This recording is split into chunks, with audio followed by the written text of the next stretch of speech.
que é a ansiedade?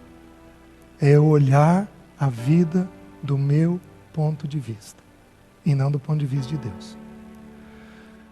A Bíblia, ela fala a mesma coisa em Provérbios de um jeito diferente. Diz assim: sobre tudo que se deve guardar, guarda o teu coração, porque dele procedem as fontes da vida. A Bíblia está dizendo a mesma coisa, só com outra palavra. Usou a palavra coração. Porque dele procedem as fontes da vida. Entenda uma coisa. Você tem que tomar uma decisão do jeito que você vai viver essa vida. Se você vai viver segundo o seu conceito, ou se você vai viver segundo o conceito de Deus. O entendimento nosso, se ele estiver de acordo com o conceito de Deus, você vai ser livre. Você vai viver de forma saudável.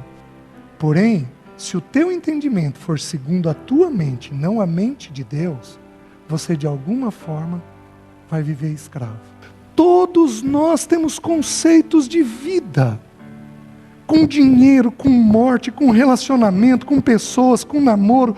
Todos nós vamos fazendo conceitos de vida. O que nós precisaríamos? Exaustivamente ler as Escrituras. Porque as Escrituras nos ensinam a pensar e a sentir. Elas vão pondo em ordem a mente e o afeto da gente. A Escritura tem esse poder. Quem leu a Bíblia aqui, quem está lendo a Bíblia aqui esse ano? A Bíblia inteira. Quem tem esse propósito? Levanta a mão.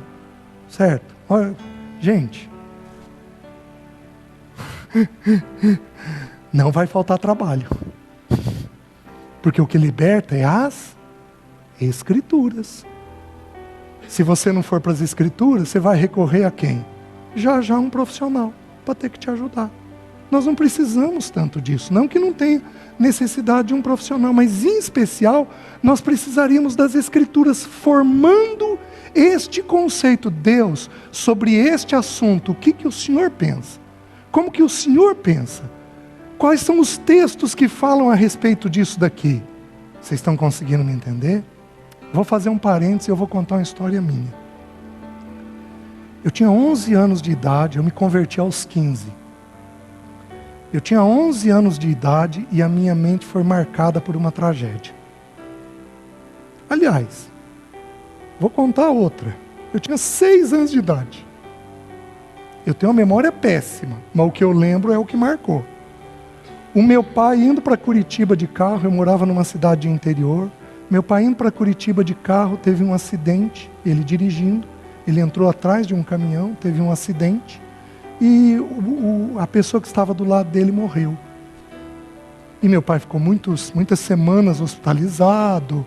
E eu só lembro que um primo mais velho, chegou, me comunicou. E eu, de olho desse tamanho, assustado com a situação. Meu pai vai morrer, meu pai não vai morrer. O que vai acontecer? Tá bom, passou, acabou. Meu pai melhorou, saiu, fui ver lá no hospital, passou. Vou fazer cursinho em Curitiba, no Positivo. Entro no ônibus. Entrei no ônibus. Hoje eu entendo. Na época eu não entendia. Coração taquicárdico. A mão com sudorese. Qual era o pensamento? Meu Deus, esse ônibus vai bater ou não? Vai bater ou não? Vai bater ou não? Vai bater ou não? O que houve com a minha mente? A minha mente se predispôs a achar que na estrada para Curitiba a gente bate e morre. Vocês estão entendendo? Foi o jeitinho que entrou. Aí aos 11 anos de idade, eu estou em casa.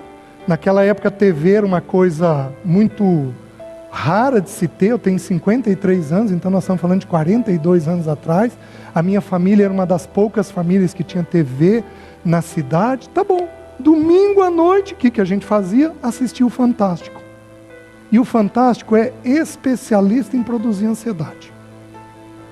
Assim, aparecem umas reportagens que, olha, de vez em quando o povo está comentando. Tá bom, apareceu uma reportagem sobre catalepsia. Quem sabe o que é catalepsia? Alguém sabe? Levanta a mão. Sabe o que é catalepsia, gente? Catalepsia é uma pessoa cujas funções ficam tão baixas que ela é dada como morta. E o povo vai e sepulta ela. Apareceu uma reportagem de um cantor ou ator chamado Sérgio Cardoso. E o Fantástico mostrou o sepulcro do rapaz, mostrou o caixão dele, mostrou como que ele ficou. E eu vendo tudo isso com 11 anos de idade. Aí o Fantástico teve a curiosidade de fazer um teatro de alguém cataléptico dentro de um caixão. E eu vendo tudo isso com 11 anos de idade. Gente, entrou. Sou cataléptico, sou cataléptico, sou cataléptico. Passei dos 11 aos 14 com a mão no pomo de Adão. Porque o que eu fiz? Eu tentei dar um jeito de enganar minha mente que eu não estava morto. Então eu ficava engolindo. A minha fono acha que a minha rouquidão deriva disso. Eu abaixei a glote num período que ela estava em formação. Vocês estão entendendo? Aos 14 anos de idade, desapareceu. Aos 15 anos, me converti. Aos 23 anos, tive uma crise de ansiedade. Qual o primeiro medo que veio?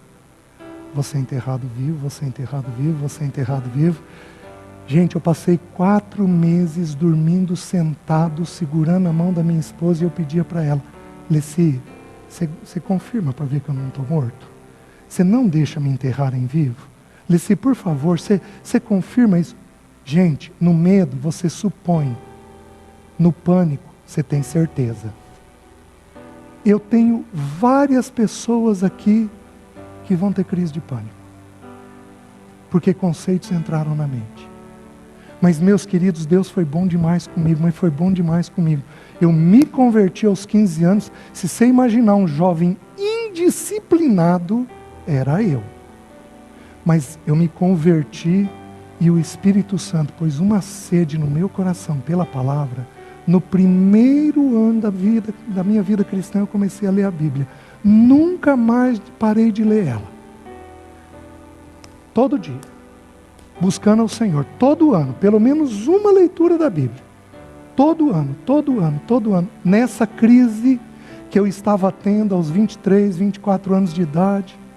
De repente eu estou lendo Lamentações de Jeremias, eu com aquele medo, ai meu Deus, vou ser enterrado vivo, lendo Lamentações de Jeremias. Não fiz uma sessão de terapia, não tomei um remédio, não que seja errado fazer isso. Mas eu estava lendo a Bíblia.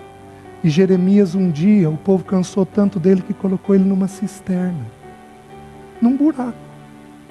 E aquele buraco serviu para ele como uma cova. E aí tem um versículo no livro de Lamentações que diz assim: da mais profunda cova me lembrei do meu Senhor. O Espírito Santo me parou, eu certo de que eu ia ser enterrado vivo, o Espírito Santo me parou e falou assim comigo: César, eu preciso te fazer uma pergunta. Eu sou o teu Deus nessa terra? E, meus queridos, eu tenho tanta segurança na paternidade de Deus. Eu falei para o Senhor: Senhor, o Senhor é o meu Deus. Eu tenho confiança que o Senhor cuida e me protege e me ampara nessa terra. O Espírito Santo virou e falou: que diferença faz para mim 1 metro abaixo da terra? E aí ele trouxe uma cena. Eu enterrado, vivo, com a presença dele junto comigo. Nunca mais tive medo. Um versículo me ensinou a pensar a vida. Um versículo me ensinou a pensar a vida.